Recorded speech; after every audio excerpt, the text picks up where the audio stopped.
नमस्कार. जपमाळ कशी वापरावी याचे काही नियम आहेत.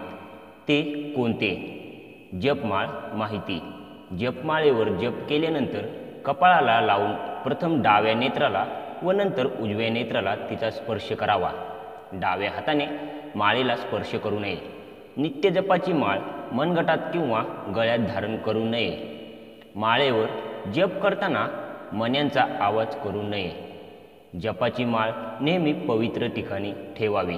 जप करण्याची पद्धत. शास्त्रनिहाय गोमुखी वापरून जप करावा किंवा तसेच बोटाच्या साहाय्याने जप करावा. गोमुखीने केलेला जप. उजव्या हाताने वस्त्र आवरण करून गुप्त रूपाने जप केल्याने अनिष्ट बाधापासून मुक्ती मिळते. अंगठ्याच्या साहाय्याने जप. मोक्षप्राप्ती होते. तर्जनीने जप. शत्रुनाश होतो. मध्यनेने जप. धनप्राप्ती होते. अनामिकेने जप. शांती प्राप्त होते. करांगुलीने जप. सुंदरता प्राप्ती होते. जपाची सुरुवात मेरुमण्यापासून करावी, मात्र शेवटी मेरुमणी ओलांडून पुढे जाऊ नये.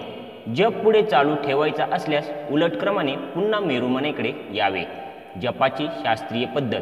मधल्या बोटाच्या मधल्या पेरावर मणी आणून त्यावर अंगठ्याने दाब देऊन मणी शरीराच्या दिशेने ओढणे. या प्रक्रियेमुळे विद्युत शक्तीची निर्मिती होते. अंगुष्ठ मध्यमा योगात सर्व सिद्धी प्रदासने.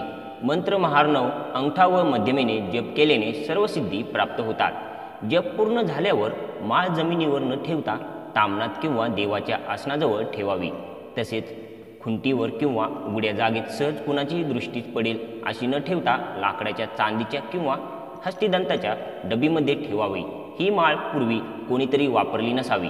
धर्मशास्त्रानुसार जप करण्यासाठी जी माळ उपयोगात आणली जाते त्यामध्ये 108 मणी असतात.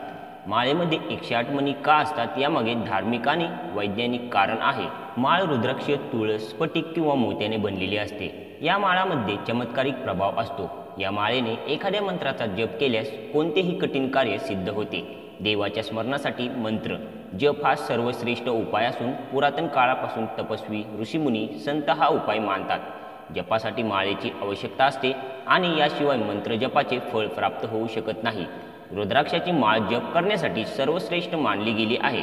रुद्राक्ष साक्षात महादेवाचे प्रतीक आहे. रुद्राक्षामध्ये स्फटिक कीटाणू नष्ट करण्याची शक्ती असते. रुद्राक्ष वातावरणातील सकारात्मक ऊर्जा ग्रहण करून साधकाच्या शरीरात पोचवतो. मित्रांनो, व्हिडिओत सांगितलेली माहिती तुम्हाला कशी वाटली? कमेंट सेक्शनद्वारे आम्हाला नक्की कळवा. व्हिडिओला लाईक आणि सबस्क्राईब करायला विसरू नका. भेटूया पुन्हा एकदा अशाच नव्या व्हिडिओसह.